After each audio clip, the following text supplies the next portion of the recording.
It's 11 a.m. here in Seoul. I'm Oh Soo-young at the Arirang News Center. We're breaking into our regular programming to bring you a live briefing from the South Korean health authorities on the coronavirus outbreak here in the country. In just a few moments now, we're going to cut into the briefing at the Sejong Government Complex with simultaneous interpretation available in English.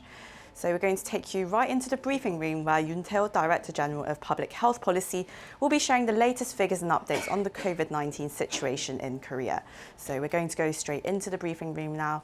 The official there is going to tell us the latest infection cases, what kind of efforts are going on in the country to develop medical devices and the kind of solutions that we need to respond to this outbreak. And it looks like he's taking the podium now and the briefing's just about to begin.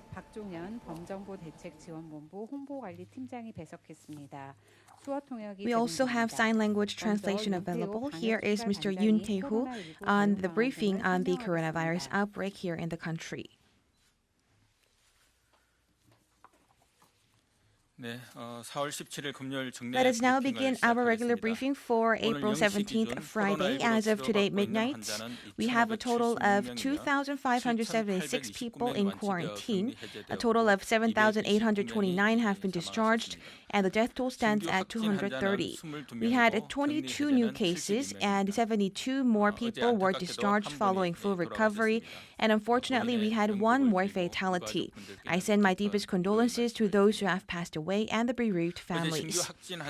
Yesterday, out of the 22 newly confirmed cases, 8 have been reported here in the country, and a total of 14 were related as for the imported cases. And 11 of them were reported at the airport quarantine, and the rest 3 were reported through the community. And a majority of these cases are Korean nationals.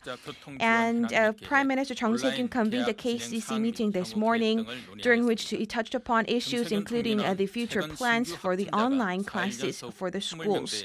And he said that we have seen new confirmed cases hovering around 20-something for 4 straight days. However, he still stressed that we cannot put our guards down because many people are going on their outings, and we believe that we need to continue to carry out intensified quarantine measures. And he also stressed that South Korea's quarantine model, which is involving the diagnostic test with high accuracy rates, as well as the revealing of high-level information using our highly advanced IT technology. He said that this K-quarantine model is garnering global attention and stressed international cooperation.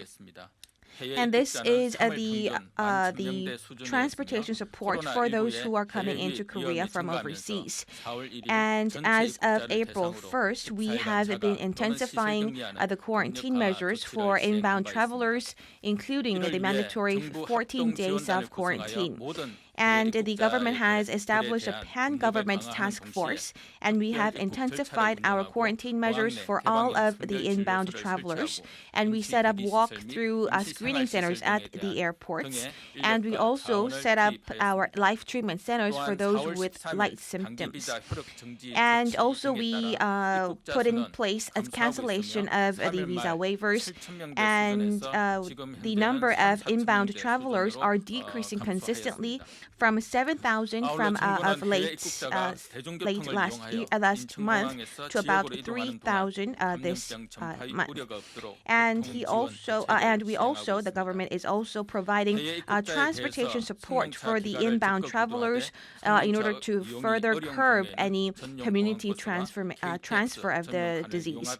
And we also advise all of them to use designated cars as well as the limousines and the designated trains on the KTX.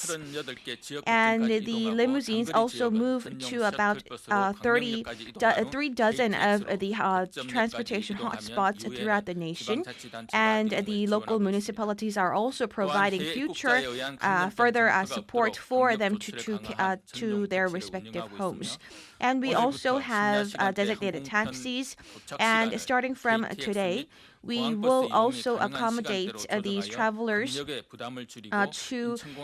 utilize the KTX trains as well as other transportation means by adjusting the arrival time of these planes from midnight. And we believe that we have an increase of the number of the transportation for these inbound travelers. And going forward, we will continue to provide support for them as well. And starting from yesterday, we have been initiating the campaign to encourage our medical practitioners. And centering around SNS and portal websites, this is garnering much attention.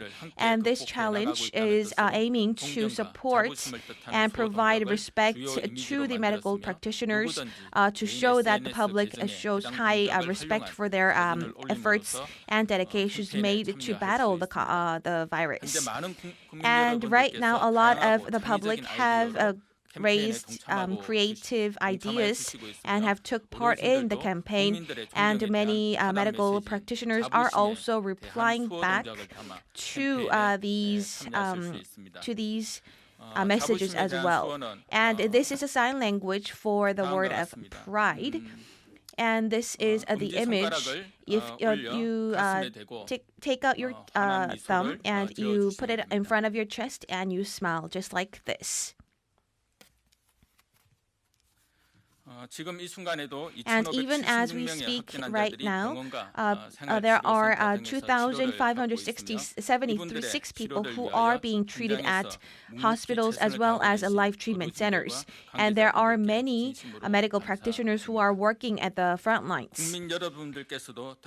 And thanks to the public support, I believe that this challenge, this campaign would be very successful for the medical practitioners. And today we had 22 new confirmed cases, and this number has been similar throughout the past week. And this was all possible thanks to the efforts put forth by the medical practitioners, the public, the quarantine offices, as well as many other people who are fighting on site, including firefighters and policemen as well. Currently, the government has been practicing the enhanced social distancing campaign, and we are currently in the process of developing the further everyday life quarantine guidelines as well. And following the Easter holidays and the general elections, we believe that there is still a high risk of cluster infection, and we also highlight the importance of practicing social distancing campaign going forward. And at the same time, we believe that we need to transition ourselves to the everyday life quarantine guidelines, which will enable us to make sustainable measures. And to this end, we are currently accumulating the ideas and opinions of diverse circles, and we will be rolling these out to the public this weekend. And in order to alleviate your curiosities and your inquiries about the sustainable quarantine measures, we will accept questions and inquiries from the public on our website as well as SNS. So please raise your opinions as well if you have any good ideas. And just as you did, if you continue to help protect your neighbors and your families with cooperating with the quarantine authority, we believe that we can successfully overcome the outbreak.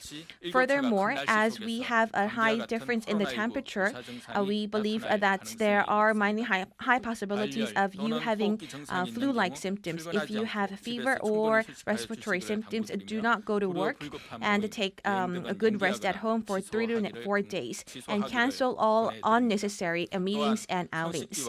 And also, please abide by good hygiene measures, including washing of your hands and coughing etiquettes. Thank you very much.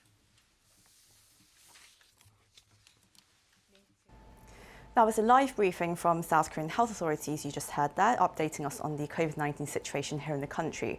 We just heard that there were 22 additional infection cases of the coronavirus, bringing the total to 10,635.